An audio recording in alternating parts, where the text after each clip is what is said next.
This particular story will break so many women's hearts. But before you call the girl wicked, make sure you listen very well. The girl said, "We left our mother and went back to our father. After so many years, our mother took care of us alone. My mother and my father had a problem and they separated, and our father refused to beg her. It was just me and my younger brother, and our mother took us from our father and started taking care of us because she was the one making money at that time. Before that thing happened, our father lost his shop to fire a year before that incident happened, and they separated." The girl said, "I was 8 years that time, so I understood everything that happened. During the time our father lost his shop, our mother started disrespecting him. So that day came. Our father did not just take it from our mother, so he beat our mother, and our mother tried to fight him, and he beat our mother to the extent that our mother nearly fainted. She nearly lost her life that day. So because she was the one making money, she now took us and left our father's house, went and rented her own house, and we started staying together with her. There was a time my mother people and my father people had a meeting. They now agreed that my mother should go and beg my father so they can come back again. And my mother said over her dead body that my father must come and beg her because my father beat her. That she cannot be the one providing for the family, and my father will still beat her on top. The girl also said, "Yes, my mother took care of us, but I can never forgive her because she took us away from our father that we did not further our education. We stopped at secondary school to the extent that my brother have to travel to Ghana and go and do HK thing, come back with nothing after 3 years. Me, I just moved from living a normal life into Ashawo. I started doing hookup, and I continued doing hookup till the day a man started asking me to marry him." The girl also said, "Most men that I dated, all of them continue asking me why we are not with our father. Once I tell them the story, before you know, they will leave. One of them boldly told me that if something like that can happen and my mother took us and we followed our mother, that means a day can come, something will rise and I will behave like my mother. Around where I live, I went and told one man my mother's story, my mother and my father's story. After telling the man asked me to go back to my father.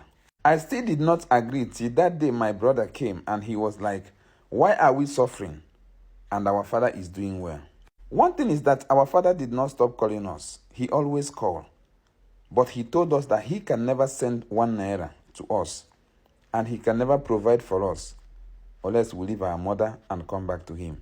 He said our mother took us from him because she was the one doing well at that time. So now that we are mature, that we should come back to him. Finally, one day, me and my younger brother, we decided, we left our mother, we went back to our father.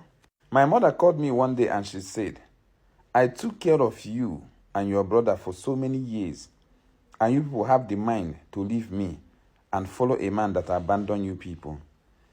My mother now swear that if no matter what I do, that I can never have my own child. And even if I have my own child, that my child must torment me." I took it as a joke. I hung up the call. I blocked my mother's number. So when the girl contacted me, she said, "After my mother said this particular thing to me, I later met a man that married me. Since 7 years, me and this man became husband and wife. I continue having miscarriage till today." When we check, we found out that the only thing that is happening to her, that is making her to have miscarriage, is because of what her mother did.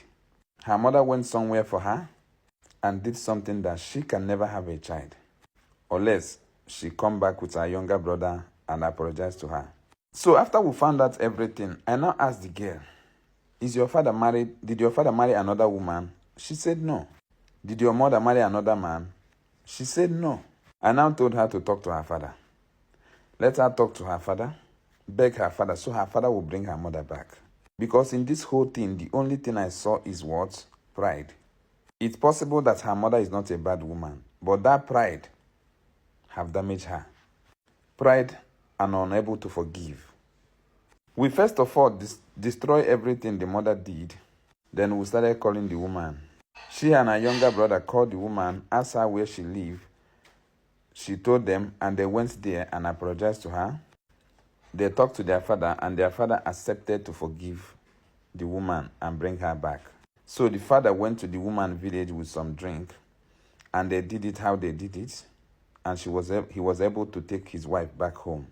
Because if something happened between husband and wife, the wife refused to marry, and the husband refused to marry, just know that the only problem is what?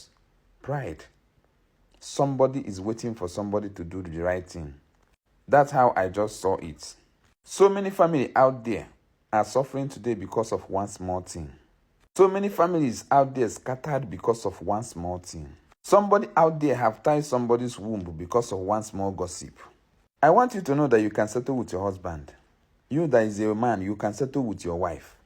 Going to native doctor for your husband or going to shrine for your wife can never save you. It can't change anything in your life. It will only multiply pain and sorrow. You know you love somebody and you are hurting that person. The more you are hurting somebody you love is the more you are hurting yourself. If you look at that person very well and you think marriage cannot work between you and that person, allow the person to go.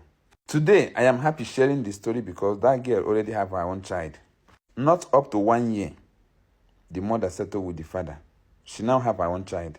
So many families today are not having children. They did even IVF, it did not work because of something that transpired between two other people that doesn't even concern them. You can still be the one to bring that peace into that your family. You can still be the one to change that your family problem. You can still be the one to change that your generational curse. You can still be the one to do everything and see that there is peace in that your home. Stop going to church praying fire, fire, fire, when you know that the only thing that can settle that your family problem is please forgive me. If you have a big problem and you are continue going to church praying and that problem is not solved, go to shrine and solve that problem. Go to shrine and try. Forget what people are saying. They will not understand because it is not their pain.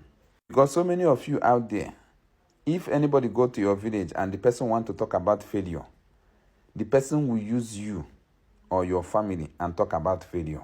Just imagine that if Nollywood people travel to your village and they are looking for old house to use and shoot movie, they will now come to your own house, to your own father's house. God can only help you if you are ready to help yourself. Don't give up.